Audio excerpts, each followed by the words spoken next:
that I've actually heard people say. But I heard a woman once sitting in the doctor's office, and it was an older woman, and a gentleman was there, and she said to him, "How many children do you have?" And he said, "I don't have any children." And she says, "Well, you're a poor excuse for a man." And I said, I felt his pain, you know. I said, wow, what a terrible way we live. And I'm sure she's a nice lady, but in her mind, if you don't procreate, then you're nothing. And I can only imagine what Sarah felt. I'll tell you one thing that has given me a lot of pause. And I have a friend who's quite famous in the church world, so I'm not going to mention her name. I don't have her permission to do that, although a lot of people know her story. What she did to her body to bring two children into the world, I'm not sure I would have ever done it. Yes. And women, they go in for these tests. Right. They cost thousands of dollars. Yes. That ought to tell you something. Absolutely. There are so many women doing it. That ought to tell you something. That it's a bigger problem than we are facing. Much bigger. That ought to tell you something. And I think in the days to come, this issue is going to be more and more discussed in the church because we have so many people who are dealing with infertility. You know, I think you're right, too, because also things that happen to the body, even before they can get to the age of reproduction, but also women are putting off childbearing for careers and so, and then when they're ready for it, it doesn't happen. Right. And so I think you're right. I think there will be an increase. In the time we have left, the reason I love this book, the contents, but you talk about being barren yet fruitful. Yes. And that's such a great illustration.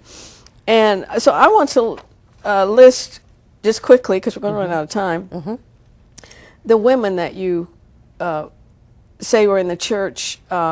Sarah, of course. Yes. And then she jumped the gun and created a lot of problems for us, Right. she and Hagar. Rebecca married 20 years before she had the twins. Yes, 20 years. And again, we talk about those generational things. She never met Sarah because Sarah died before Isaac married. But here she is living her mother-in-law's life, you know, being barren, the only one. And again in that culture. And again in that culture. Well, that was your claim to fame. Exactly. Especially how many sons you could have. Exactly. Rachel, here we go lady, again. I never thought of all these till I read your book, but there's a definite And I find it so interesting because these are the lineage of Christ. And it's as if the enemy made every effort you're so right. to hold that seed from coming forth. And so to look at these women, you just say, wow, that's really true. He's always had his energy directed at the seed to keep them from coming forth. But it also lets you know if God means for you to come forth, you're coming You're going forth. to. Samson's mom. Samson's mother. She prayed a long time, didn't she? Prayed a long time. And Hannah. Yes. All I see is Hannah is at the altar. Yes. I could see her at the front. Yes. Front of the church at the altar. And being misunderstood at the front of the church, even by the person in charge. She's in the temple and the high priest thinks that she's drunk. Nuts, yeah. So that misunderstanding of the pain, I think, is important in her life. The Shunammite woman. Yes. Didn't even ask for a child. And so she's getting older and minding her business and just doing the Lord's work. And I think one of the things, again, that said to me, if God means for you to have something, he's going to send you your child. And if he doesn't, he's not. And that's why the will of God then becomes essential, more so than my own personal desire. What's his will for me? Because no matter what I do, his will for me is coming to pass. To me, the one that just almost didn't get to the finish line was Elizabeth, when you think about that. Yes. As an older woman who... How old do you think she was? You know, that's a hard question. Old enough for it to be shocking when she got pregnant. Yeah. Because she had gone for so many years without a child. You said each child was ordained by God. Yes. Each child came through prayer. Ordained by God. Yes. And even the ones that didn't come through prayer. The Shunammite didn't pray for a son. But because she was a woman of faith and a woman of God, this was a request on her behalf, and God sent her a son.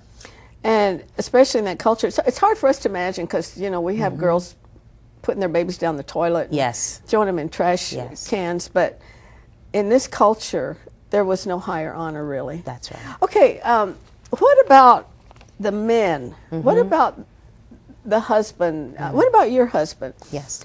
Did he feel the pain with you? Men are different, as we know. And so, yes, he felt the pain, but he would never express it the same way that I did. I think all men, I won't say all, most men want to see themselves reproduced. Most men, however, will not leave their wives to have a biological child. So just like Abraham, or Abram at that point, had to wrestle with, you know, I love this woman, but she's not reproducing. You see, he didn't leave her. But when she came up with a plan, he went along with it. And so you have to stop and say, why would he go along with it? Do you think marriages break up over this? Yes, a few do. Sometimes it's not just because of the inability to conceive. Not because you don't get it. It's just too much pressure and stress. Absolutely. Yeah. You say today 20% struggle to conceive. Yes. That's a reasonable, you know, it's kind of a high percentage. Yes, infertility is a very good business. And we've got in vitro and Yes. surrogate. Like I said earlier, I just am so amazed at what women will go through Absolutely. to do this. And then adoption, which is what Yes. you finally chose. That's right. Yes. What was the thought process on, was it like, okay, I'm giving up this dream, and No. this will be my next? No, my husband and I are like-minded. And before we got married, we both knew that we were going to adopt children regardless. That was always our heart's desire, to reach out and adopt children. He was a teacher at the time and loved children. So we agreed before we got married. It was one of those mission statements of our marriage. We're going to adopt.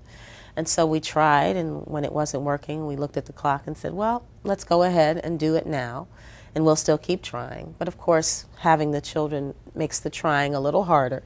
But you keep trying, and we did for a season. Well, the like-mindedness is essential. Like-mindedness. We've just got 1 minute left, Yes. and in this book, she gives tools for the journey on various subjects, and also how to work the word on the subject, which is important. But just one quick one.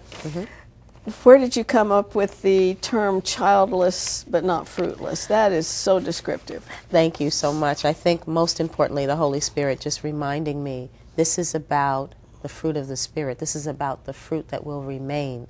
Sometimes our children remain, sometimes they don't, but what we do for Christ remains. And so the emphasis is be fruitful rather than be a parent. If he says yes, then wonderful.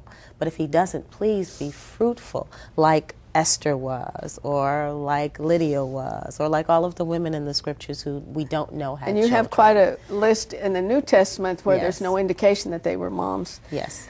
Well, we've got the website up still, and I want you to go there. This is a book. Every pastor ought to read this book, for one thing. Any church leader, Sunday school, it'll just open your understanding. And if you're ever back in Florida, please let me know. I'd like to have you come back. Thank you so much. I appreciate Thank you. Thank you.